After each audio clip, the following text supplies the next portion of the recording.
Right Side Broadcasting Network. I'm Alyssa Ashe, and I am here with Daryl Kipnis, who is running for the 12th Congressional District of New Jersey. How are you doing, Daryl? I'm fantastic. Thank you so much for having me on, Alyssa. Yeah, thank you so much for having you on the show. It's such an honor. I've been researching your campaign a little bit, and it's so good to learn about you. It's good to hear. Yeah, so first, why don't you tell us a little bit about yourself? Well, I'm an attorney. I've been practicing for a little over 12 years now, getting on it in New Jersey. I'm a small business owner, father of 3 small children, 9, 7, and 3, 2 girls, 1 boy, and I'm running for Congress to make sure that my children and everybody's children have better opportunities than I had growing up. And to keep on with all the excellent policies and results that the president, and the administration, and that the GOP majority in Congress has been getting to the American people. Yes, definitely. Thank you so much. And how has your work as an attorney prepared you to be a potential representative? Well, I mean, what do you do when you're an attorney? You represent people, and you represent people that are in difficult and often confusing situations in their life, whether, they're facing criminal charges, whether they're buying their first home, whether they're being sued, sometimes for the first times in their lives for various different reasons, whether, you're helping somebody that had an issue with someone get, that issue resolved through the law. You really connect with people that are in tough times and really need somebody to get them through it. And I think everybody deserves that connection with their elected representatives. Definitely. Thank you so much. And before we break down some of the issues, I wanted to ask you, what is really the heart behind your campaign? Well, the heart behind my campaign is the idea that somebody can go to Washington that wasn't handpicked by party bosses, by lobbyists, and by the political elite class. And Donald Trump was that. When he was elected president, and he wasn't on a track. He wasn't told this was his term. He wasn't told that now it's your turn to run for president, and that you've been a mayor, you've been an assembly person in the state level. Now you're this. Now you're moving up the ladder. No, he said, I know what the problems are. I know how to fix it. I'm running to be president. Let's make it happen. And for one of the very few times that we get to experience this, you have somebody that ran for elected office that's making good on their campaign promises. And to me, that's a tremendous thing, and that's exactly what I'd like to do. Definitely. Thank you. So just diving right into the issues, one I wanted to start out with is the student loan debt crisis. And how do you plan to stop that? Well, there's a few things that you got to address the cause, and then you got to address the effects.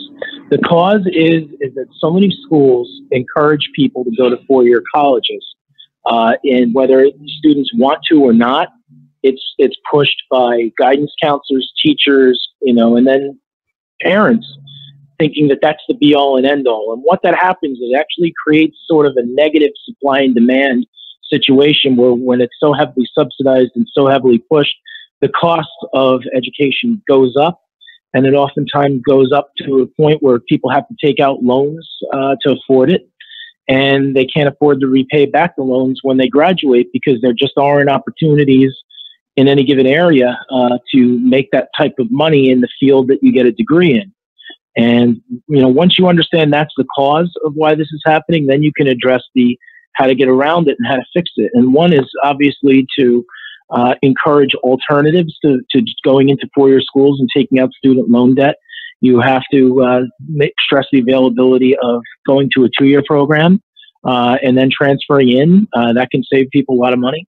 Or go through a trade. And they're, welders get out and make 6 figures. People with 4-year college degrees, or even people that go to law school and they get out, they end up working in restaurants. They end up working in places that don't even use the degree because they can't find a job in the field. And that brings me to the next point of what I want to do, which is to create opportunities in the field that will give people a chance to receive relief from their student loan obligations by sending them to practice their given profession or, their field of education, their field of study in an underserved area. where they can make an impact in the lives of people that really need it. There aren't enough programs like that. Certainly for attorneys, there really isn't much out there in terms of how you can get into something that can meaningfully pay back a student loan. Doctors have a little bit more opportunities, but not as many as I'd like.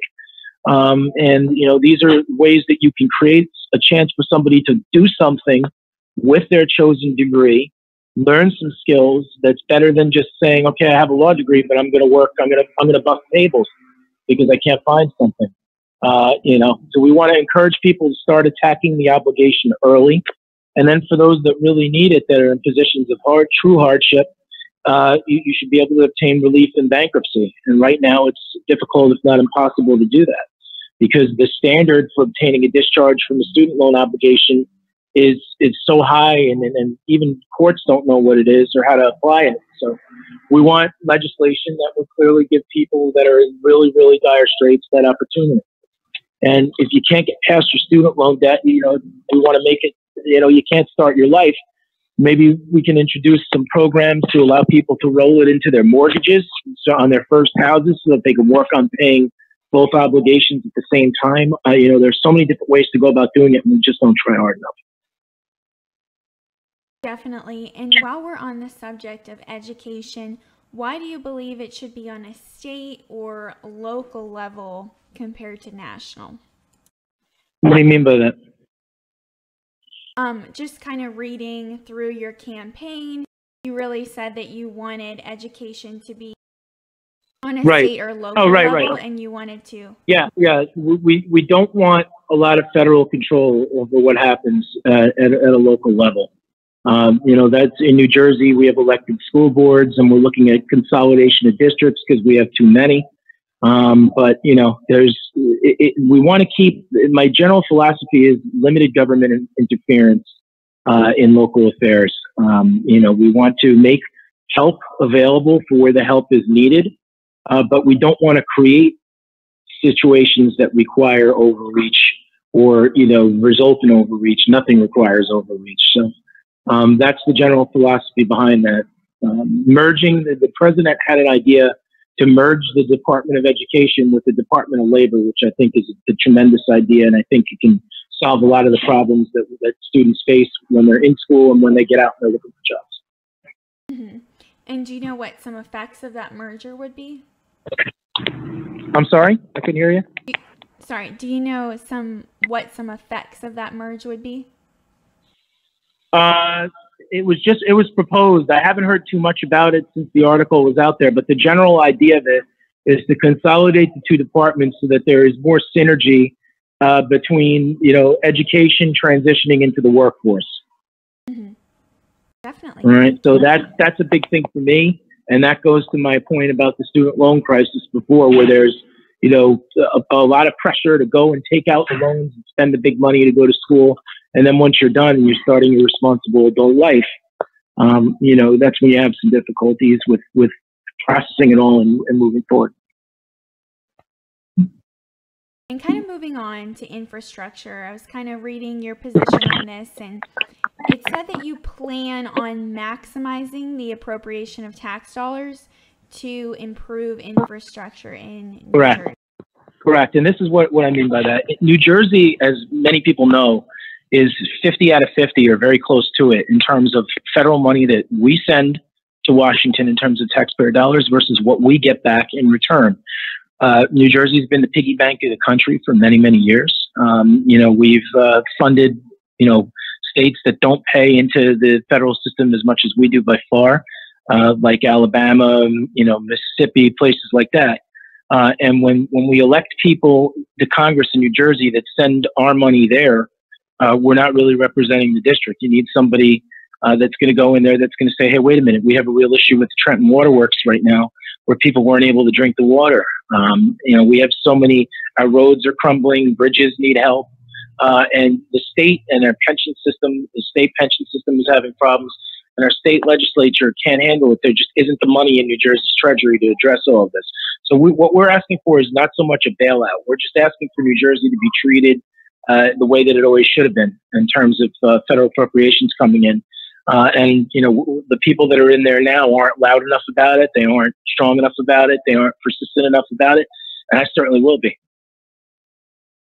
Yes, thank you. And can you tell me about your rainy day account proposal, which Yes. is tax-free savings for emergencies, right? Yes, this has never been done. And I think it'll be tremendously helpful to the working class in New Jersey and all throughout the country. What this will do is, my plan is, as long as you're not in the two highest federal tax brackets, you know, that's the wealthiest among us. As long as you don't fall into that category, what you're going to be able to do is save a certain amount of money each year. The exact amount, I want it to be as high as possible, but I picked $5,000 as a reasonable number. That you'll be able to save directly deposited from your paycheck into a bank account that's a rainy day account, no federal income taxes, so you pay no federal taxes on this.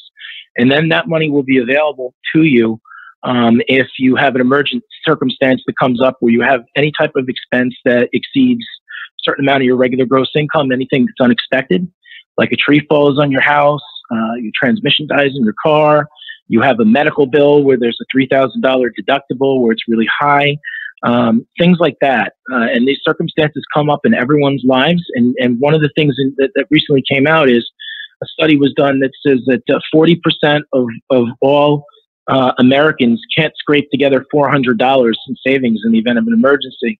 And when I ask people, why is the money saved? They often tell me, well, we can't afford to save anything. And that's true, because there's so many people living paycheck to paycheck. So what I want to do is to make it so that you can't afford not to save money. It encourages self-reliance. It encourages individual responsibility. And if you end up not needing the money, you could put it into a 401k or put it into a retirement account. So we need to encourage people, especially young people, to save for when unexpected things come up. And I think that'll be tremendously helpful to the American people. Yes, that's fantastic. And you said it's never been done before, right? Yes, it's never been done before. There's never been a specific type of account that you can save tax-free money in for an emergency of that nature that'll be available to everybody in the country as long as you're not in the two highest federal tax brackets. I think the middle class, you know, certainly this is in line with the president's objectives, make America great again. And I think that the banking industry will be very happy to see that a lot more people are becoming customers. So that'll just help, you know, the American investment and help the people all across the board. Definitely. And kind of switching gears a little bit to immigration, I saw that you support the DREAM Act, or DACA. Could you expand on that a little bit more? Yes, I think you got to think practically. I don't think it's practical to tell somebody that's known no other country other than America since they were very, very young, and maybe not even speak any other language but English, that you need to leave and come back in order to have a path here. So I think we got to do something, and Congress shamefully hasn't acted on it. A lot of people in the Democrats, unfortunately, are so polarized and they're so unwilling to work with the majority that, you know, nothing's been done. They'd rather keep it alive as a political issue rather than, you know, take action and resolve it. And I want to take action and resolve it. So we have to do something for people that fall into that category that are here and that are just as American as you and I. You know, so I certainly would like to do something there. I'm very disappointed, but not surprised that it hasn't been done yet. And if it's not done by the time I'm in there, I want to make sure it gets taken care of. We have a lot of people in New Jersey that would benefit from that. Mm-hmm. And how do you kind of find that balance between supporting immigrant families while also keeping our borders? Well, it's not a balance that should be hard to find, and the president says it every day. It's an easy balance to find, and unfortunately, members in Congress are self-interested and can't work together on it. It's simple. It's two concepts. Secure our border. You need ICE. You certainly need them to enforce our laws and to keep people safe from people that are present in the country that should not be here, that are actually actively causing problems and are very hurtful and dangerous. And you absolutely need them. And all the talk about the left of abolishing ICE is ridiculous. And I think that has to be, you know, nipped in the bud very quickly. ICE is here to stay. And my opponent was a voted present on the resolution by the House to support ICE. So, that should tell you everything that you need to know right there. And yes, we need a wall. We absolutely need a wall. Maybe someday we'll be at a point where we can tear the wall down, but right now we need it. Yes, and you are an immigration lawyer. I do, yeah. I help people with immigration. It's not the main thing that I do in my practice, but I do it, and I see how difficult it is and how expensive it is. The key word being the expense. Assuming that you could get in and get a visa and all of that, it could cost a lot of money to do that, and there's different stages of it where you have to pay quite a bit. So, lessening some of those fees is on my agenda, and also, the time that it takes to go through it. I mean, I've had clients that haven't heard from USCIS in 9 months, 10 months, and so on, and that's not acceptable. People need to know where they stand and that their petitions are moving forward. So that experience has really helped to prepare you for Yeah, helping with legal immigration. Well, yeah, I see firsthand, what the issues are, and I know what suggestions need to be made. So good. So switching gears a little bit, I know you're a huge supporter of Israel, being a conservative Jew, right? Mm-hmm. Absolutely. Awesome. So tell me, why do you think the bond between the U.S. and Israel should be strengthened, and what measures should be taken? Well, moving the embassy to Jerusalem is a very important move, and you can see that from everybody that was there on that day and what the meaning of that was. And, unfortunately, my opponent's been very weak on that issue. She has gone the wrong way. She supported the Iran deal. She boycotted Benjamin Netanyahu when he spoke to the joint address. She wouldn't even be in the room with him. And when the Iran deal was revoked by the president, she was very vocal about what a disaster that would be. And it's going to be just like a lot of the rest of them, that it's the apocalypse is coming. And we obviously know that not to be the case. She signed a letter from the J Street lobby, which asked for $70 million in taxpayer money to go to Gaza for what she says is humanitarian aid. But, who controls the money there? It's Hamas. So, there's no real way of accomplishing that without, terrorist forces getting their hands on the money. And she also voted against the omnibus bill, which included this Taylor Force Act in there, which had very important provisions in there. Even back when Obama was president in 2015, she voted against the 2015 Trade Facilitation and Trade Enforcement Act, and that had anti-BDS provisions in that. Obama signed it. The president then at the time signed it, and she voted no. And I don't know what the story behind that one is, but, it shows her position that she's very weak on Israel. And that's not acceptable to me as a Jewish American. Definitely. And what, tell me about some of her work that you would like to undo if you're elected. What's that? I'm sorry. I didn't get that. Tell me about some of Representative Coleman's work that she's done so far while she's in office that you'd like to undo. If you look at her record, she's voted no 90% of the time that she's there. 90% of the time. Less than 20 yes votes in 3.5 years in Washington. And that's before Trump became president. And now I see her voting against things that make all the sense in the world. But she'll vote no as long as the president supports it, because she feels a need to resist everything that he does, no matter what it is, including the Stop School Violence Act, which would have given $20 million or so extra dollars in federal money for school safety. She voted against the Fixed NICS Act, which would have fixed background checks for firearm purchases. Why? Because the Republicans and the president support it. When you vote no on everything, you're not building the relationships across the aisle necessary to get things done for your district and to represent all of the people that you're elected to represent. And I think that's unacceptable. Switching gears a little bit, tell me about some events you've been able to have for your campaign. Sure. We had recently had a forum with some high school students through the Princeton University Journalism program, where I spoke to them about what I want to accomplish for them when I'm there. And I wish I could have stayed there forever, because they were asking me great questions. And they were very shocked to hear that a Republican was saying things that made sense to them. And that was a good thing. I'm happy to see that type of exchange that went on. And we recently had a very successful fundraiser at the Trump National Golf Club in Bedminster. It was a wonderful, wonderful event. And we'll have much more coming up. I was at a lot of the local county fairs, talking to people over the last week in Somerset County and Middlesex County. And it was great meeting everybody there. And there'll be plenty more opportunities and plenty more events coming up. We'll get to connect with. I want to connect with everybody that has any questions about what's going on and how I can best help them. Yes, that's so good. And how can people connect with you on social? Okay, my Twitter is Kipnis, Kitnis, 4, the number 4, and then Congress. It's at Kipnis for Congress. You can also search the same thing on Facebook, and you can find my page, Daryl Kipnis for Congress, on Facebook there. And you can also connect with me via email at kipnisforcongress@gmail.com. There's also Instagram, Kipnis for Congress as well. Okay. And the website, www.kipnisforcongress.com. Perfect, thank you. And out of all We'd the love to hear issues, from everyone. yes, for sure.